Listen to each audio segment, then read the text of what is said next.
भगवान शंकर कहते हैं कि माता कि तुम कहाँ थी। भगवान शंकर कहते हैं पार्वती तुम कहाँ थी। माता कहती है प्रभु मेरी थोड़ी सी नींद लग गई थी। भगवान शंकर कहते हैं कथा तो समापन हो गई।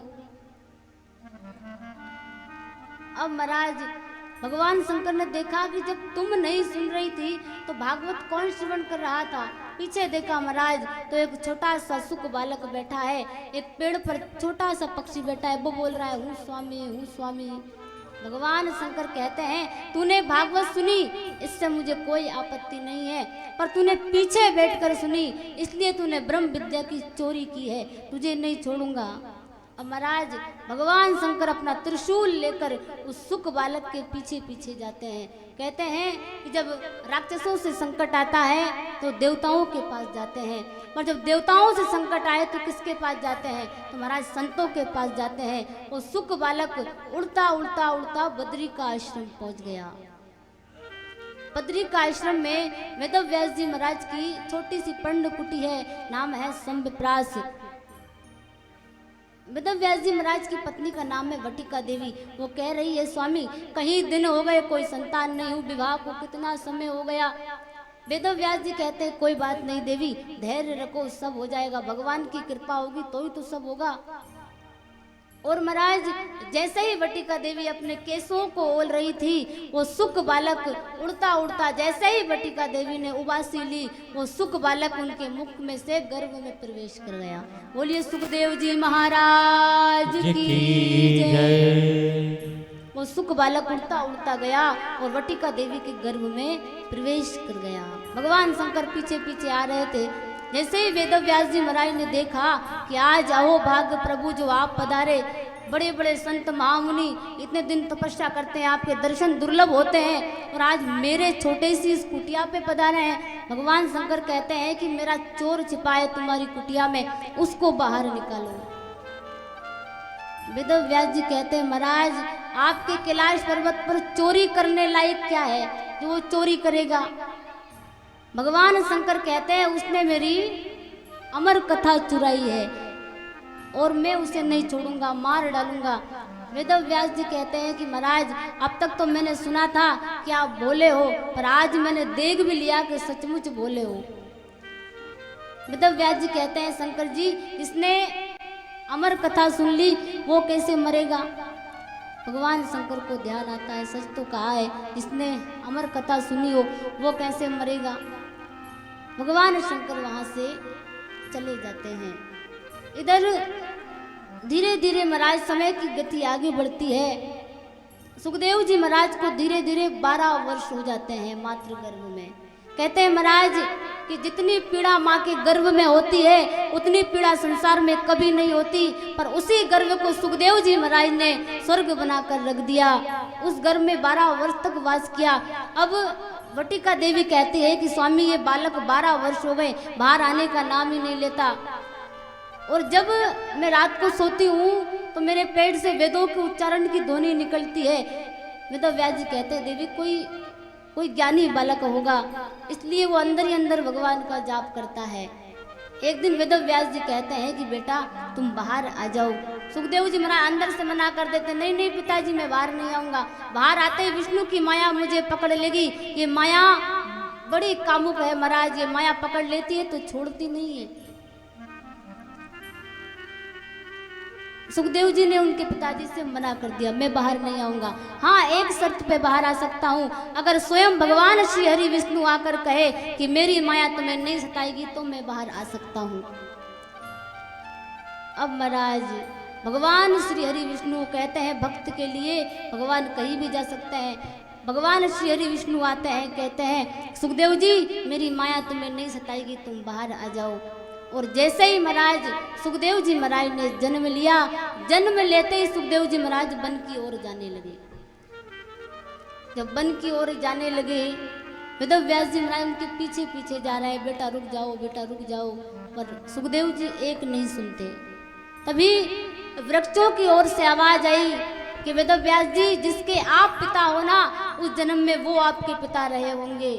वेदव्यास जी ने कहा इतना वीतरागी मेरा पुत्र है, मैं इसको काई को लौटा कर लाऊं। वेदव्यास जी वापस आ जाते हैं। श्री सूत जी कहते हैं कि ऋषियों, इस प्रकार सुखदेव जी का जन्म हुआ। ऐसे परम वंदनीय सुखदेव जी को हम वंदन करते हैं। श्री सूत जी महाराज कहते हैं कि ऋषियों, तुमने 6 प्रश्न पूछे थे। पहला प्रश्न था मानव के लिए परम धर्म क्या है। सूत जी महाराज कहते हैं कि भगवान के चरणों में प्रीति हो जाए, यही मानव के लिए परम धर्म है। दूसरा प्रश्न था कि हम पूजा करें तो मंदिर में देवी देवता श्रेष्ठ कौन है। सूत जी महाराज कहते हैं कि हे ऋषियों, आदर सबका करो, सम्मान सबका करो, पर एक इष्ट को सबको मानो, एक को इष्ट मानो, सम्मान सबका करो। कहते हैं एक ही साधे सब सदे, सब साधे सब जाए। एक की पूजा करने से सब सज जाते हैं। जिस प्रकार हम पेड़ में पानी डालते हैं, उसमें कितनी पत्तियां होती है, कितनी शाखाएं होती है, पर पानी तो हम जड़ में ही डालते हैं। उस जड़ में पानी डालने से पूरा पेड़ हरा हो जाता है। उसी प्रकार एक को इष्ट मानने से सभी देवी देवता प्रसन्न हो जाते हैं। तीसरा प्रश्न था कि भगवान का नाम तो अजन्मा है, भगवान ने जन्म कैसे लिया। श्री सूत जी महाराज कहते हैं, जब जब होई धर्म की हानि, बढ़ही असुर महाभिमानी, तब तब धरि प्रभु विविध शरीरा, हरहि कृपा निधि सज्जन पीरा। श्री सूत जी महाराज कहते हैं कि हे ऋषियों, जब जब धर्म की हानि होती, जब जब पापाचार अत्याचार बढ़ना शुरू हो जाता है, तब तब भगवान इस पृथ्वी लोक पर अवतार लेते हैं। चौथा प्रश्न था कि भगवान के कितने अवतार हैं। श्री सूत जी कहते हैं कि हरि तो अनंत है, तो हरि की कथा भी अनंत है। हरि के अनंत अवतार हैं, पर मूल रूप से भगवान के 24 अवतार हैं। भगवान का पहला अवतार है सनक सनंदन सनातन सनत कुमार। ये भगवान का पहला अवतार है। ये भगवान ने सृष्टि उत्पत्ति के समय ब्रह्मा जी ने 4 मानस पुत्रों को अपने मन के द्वारा बनाया था। भगवान का दूसरा अवतार है बरा अवतार। ये भी भगवान ने सृष्टि उत्पत्ति के समय लिया था। तीसरा अवतार है नारद जी का अवतार। ये भी नारद जी भी महाराज भगवान का ही एक अवतार है। चौथा अवतार है नर नारायण के रूप में। 5वां अवतार है कपिल मुनि के रूप में। छठा अवतार है दत्तात्रेय जी के रूप में। ये तीनों देवों ने एक एक अंश से माता अनसुईया और अत्रि मुनि के यहाँ अवतार लिया था। 7वां अवतार है यज्ञ नारायण के रूप में। 8वां अवतार ऋषभदेव जी का है। 9वां अवतार राजा पृथु का है। 10वां अवतार मत्स्य अवतार है। 11वां अवतार कश्यप अवतार है। 12वां अवतार धनवंतरी जी के रूप में है। 13वां अवतार मोहिनी अवतार है। 14वां अवतार नरसिंह अवतार है। 15वां अवतार भगवान ने वामन अवतार लिया।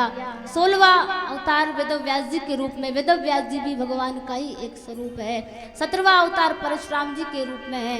18वां अवतार भगवान मर्यादा पुरुषोत्तम भगवान श्री राम के रूप में लिया। 19वां अवतार बलराम जी के रूप में लिया। 20वां अवतार भगवान श्री कृष्ण के रूप में लिया। 21वां अवतार हरि अवतार है। 22वां अवतार बुद्ध अवतार है। 23वां अवतार हंस अवतार है। और 24वां अवतार जो अब होगा कलयुग में, वो कल की अवतार। अब भगवान कल की अवतार लेंगे। इस प्रकार सूत जी महाराज ने सोनक आदि 88,000 ऋषियों को भगवान के 24 अवतारों के बारे में श्रवण करवाया। इधर महाराज सोनक आदि 88,000 ऋषि प्रश्न करते हैं कि महाराज जब सुखदेव जी महाराज जंगल में जा रहे थे तो कुछ स्त्रियां एक सरोवर में स्नान कर रही थी और वो स्त्रियां स्नान करते करते सुखदेव जी महाराज उनके सामने से निकल गए, और उन स्त्रियों ने उनको कोई फर्क नहीं पड़ा। लेकिन जैसे ही वेद व्यास जी महाराज उनके पीछे जा रहे थे, वेद व्यास जी महाराज को देखा, देखते ही जल्दी जल्दी स्त्रियां बाहर आई और अपने अपने वस्त्र पहन लिए। वो स्त्रियां कहती है कि बाबा हमें माफ करना, हमें मालूम नहीं था कि तुम आ रहे हो। वेद व्यास जी ने कहा था कि मेरा 12 वर्ष का पुत्र तुम्हारे सामने से निकल गया, तुम्हें ये भी नहीं पता मेरा पुत्र गया है, उसकी तुम्हें लज्जा नहीं आई, और मैं तुम्हारे बाबा, तुम्हारे परबाबा की उम्र का हूँ, मुझे देखकर तुम्हें लज्जा आ रही है। स्त्रियां कहती हैं कि वेद व्यास जी तुम्हारे पुत्र को अभी स्त्री पुरुष में भेद भी नहीं पता कि स्त्री पुरुष का वेद क्या होता है।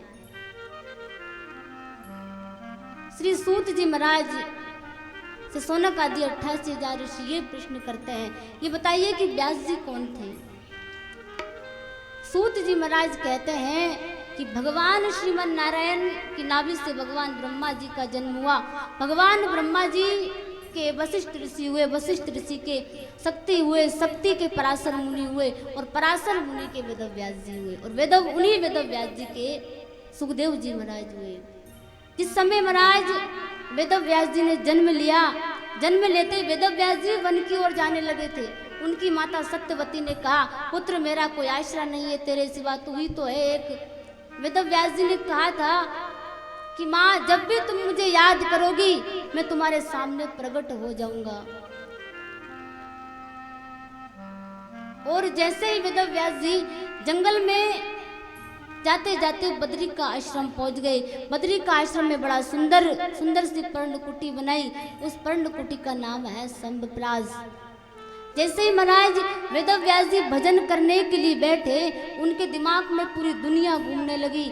सोने, गाने, हंसने, खेलने में दुनिया अपना जीवन व्यतीत कर रही है। भगवान से कोई लगाव नहीं है, भगवान से कोई मतलब नहीं है इनको। वेद व्यास जी महाराज ने सोचा ऐसा कुछ काम करूं जिससे संसार का भला हो जाए, ऐसा कुछ करूं जिससे संसार के लोगों की प्रीति भगवान के चरणों में लग जाए। वेद व्यास जी महाराज ने 4 वेदों के 17 पुराण बना दिए। 4 वेद थे, ऋग्वेद, यजुर्वेद, सामवेद, अथर्ववेद। चारों वेदों के आधार पर 17 पुराणों की रचना कर दी, पर महाराज शांति नहीं मिली। फिर कहते हैं शांति तो मिली नहीं रही। एक दिन बड़े उदास हो गए, उदास होकर अपनी कुटिया पर बैठे हुए थे। जब महाराज कोई भक्त उदास होता है तो भगवान को बड़ी चिंता होती है। भगवान श्रीमन नारायण ने नारद जी से कहा कि जाओ नारद जी, आज व्यास जी उदास है, पूछ के तो आओ क्या हुआ है। नारद जी वेद व्यास जी के पास आते हैं और कहते हैं कि वेद व्यास जी क्या हुआ है, इतने उदास क्यों हो। वेद व्यास जी कहते हैं नारद जी मैंने 4 वेदों के आधार पर 17 पुराणों की रचना कर दी, पर मुझे शांति नहीं मिल रही है। फिर भी ऐसा लग रहा है कुछ छूटा है, कुछ रह गया। नारद जी कहते हैं कि तुमने ज्ञान ही ज्ञान को लिख दिया। और इस कलयुग में अब थोड़े दिन बाद ही कलयुग आने वाला है। इस कलयुग में ज्ञान को पढ़ने वाला कोई नहीं होगा। सब आनंद को पढ़ेंगे, सब आनंद को सुनेंगे। कोई ऐसी रचना करो जिससे व्यक्तियों को आनंद मिले, जिससे परमानंद की प्राप्ति हो। और महाराज नारद जी कहते हैं क्या भागवत की रचना करो। नारद जी कहते हैं कि श्रीमद् भागवत महापुराण कथा सर्वप्रथम भगवान श्रीमन नारायण ने मेरे पिताजी ब्रह्मा जी को दी थी 4 श्लोकों में। पहले महाराज यही भागवत चतुर श्लोक की भागवत थी, और वही भागवत ब्रह्मा जी ने कृपा कर कर मुझे सुनाई है, और वही भागवत में आपको श्रवण कराता हूँ। आप इसका विस्तार कीजिए। वेद व्यास जी कहते हैं नहीं नारद जी, अब तो बहुत समय निकल गया, पूरी आयु निकल गई, इन शास्त्रों को रचते रचते अब बस की बात नहीं है। नारद जी कहते हैं नहीं नहीं, संतों का आश्रय लेते हो तो सब अच्छा होता है। नारद जी कहते हैं कि वेद व्यास जी मैं मेरे पिछले जन्म में एक दासी का पुत्र था। नारद जी कहते हैं कि मेरी माँ बहुत गरीब थी, और जैसे ही मेरा जन्म हुआ मेरे पिताजी की मृत्यु हो गई थी। मैंने मेरे पिताजी का मुख भी नहीं देखा, और जब खाने को कुछ नहीं मिला तो मेरी माँ जाते जाते एक संतों के आश्रम में पहुंच गई। वे संत बड़े सतग्रस्त थे। उन संतों से कहा कि संत जी, मुझे सेवा करना आता है, आपके आश्रम में रख लीजिए।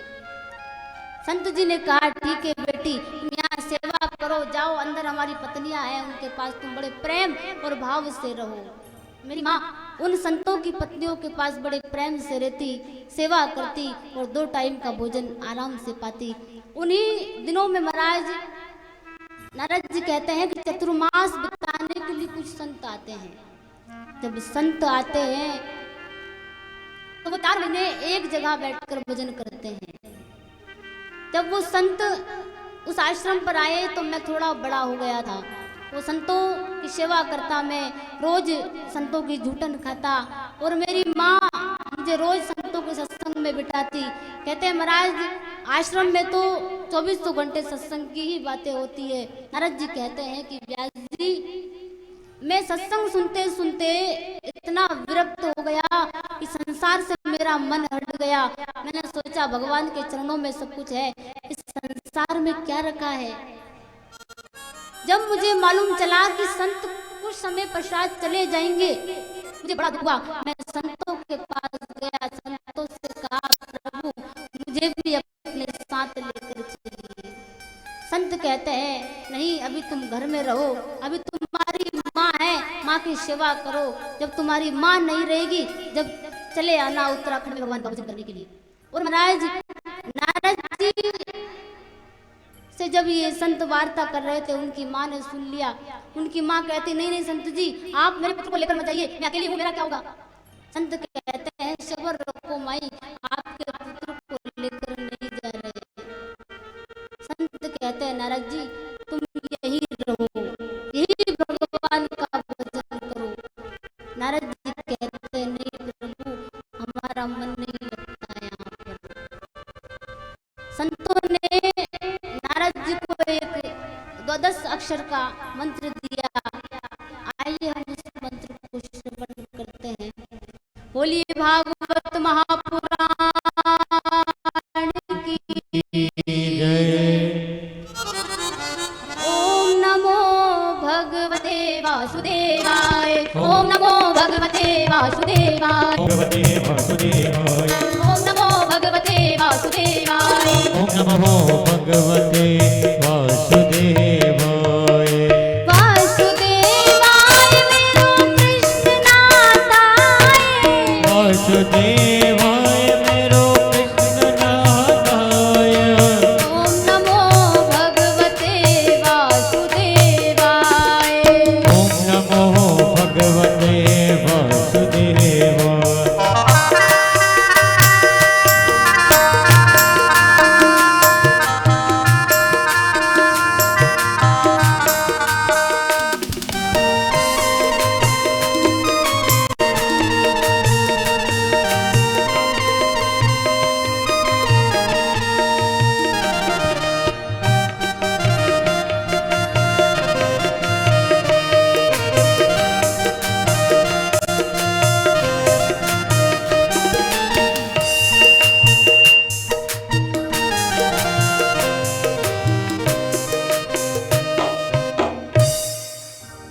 बोलिए भागवत महापुराण की जय। सतगुरुदेव की की जय। महाराज संतों ने नारद जी को बड़ा सुंदर मंत्र दिया। संत कहते हैं नारद जी तुम इस मंत्र का जाप करना, यहीं रहो, जब तुम्हारी माँ इस दुनिया में नहीं रहे तो चले आना उत्तराखंड। महाराज संत चले गए। नारद जी जैसे ही भजन करने बैठते, उनकी माँ उन्हें भजन करते करते उठा देती। सोचती ऐसा ना हो मेरा बेटा संत बन जाए तो मेरा क्या होगा। एक दिन नारद जी बड़े परेशान हो गए। महाराज मैं मेरी माँ के मारे परेशान हूँ, ये माँ मुझे भगवान का भजन भी नहीं करने देती है। एक दिन महाराज नारद जी की माँ गाय दुहाने के लिए गौशाला में जाती है। ऐसे ही गौशाला में जाती है, घास में एक सर्प पड़ा हुआ है, सर्प पर लात रखा जाती है और सर्प उन्हें डस लेता है और उनकी माँ की मृत्यु हो जाती है। नारद जी कहते हैं कि व्यास जी, जब मेरी माँ मरी तो मेरी आंखों से दो तरह के आंसू निकले, एक आंख से ठंडे और एक आंख से गर्म। वेदव व्यास जी कहते हैं महाराज दो तरह के आंसू क्यों निकले? नारद जी कहते हैं एक आंख से गर्म आंसू निकला, वो इसलिए निकला कि मेरी माँ मुझे छोड़कर चली गई, इसका मुझे बड़ा दुख था। और दूसरी आंख से ठंडा आंसू निकला, वो इसलिए निकला कि भजन करने में अब कोई आपत्ति नहीं है, कोई रोकेगा नहीं, कोई टोकेगा नहीं, भगवान का भजन मैं आराम से करूंगा। नारद जी ने अपनी माँ का दाह संस्कार किया। दाह संस्कार करने के बाद नारद जी उत्तराखंड में चले गए और जो वो मंत्र उन संतों ने दिया था उस मंत्र में इतने तन्मय हो गए, इतने तन्मय हो गए कि नाचने लगे, झूमने लगे, गाने लगे।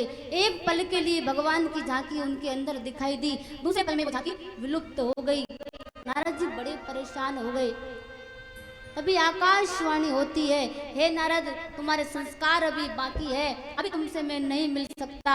जब इस पूरी सृष्टि का प्रलय हो जाएगा, मैं भी प्रलयकाली समुद्र में डूब जाऊंगा, जब फिर से इस सृष्टि का सृजन होगा, फिर से सृष्टि बनेगी, तब तुमसे मिलूंगा। और देखो व्यास जी, आज संत कृपा इतनी बड़ी होती है, जब भगवान ने सृष्टि को बनाया तो भगवान ने मुझे ब्रह्मा जी का पुत्र बनाकर अपने मेरे हाथ में ये वीणा दी है, जो मैं आज भगवान को दिन रात याद करता हूँ। ये संत की कृपा ही तो है। नारद जी कहते हैं संत अगर ज्ञान का अमृत पिला दे तो कुछ भी दुर्लभ नहीं है। और नारद जी कहते हैं आइए हमें नारद जी के भाव को सुनते हैं। बोलिए भागवत महापुराण की जय, बोलिए व्यास जी महाराज की जय। वो मैंने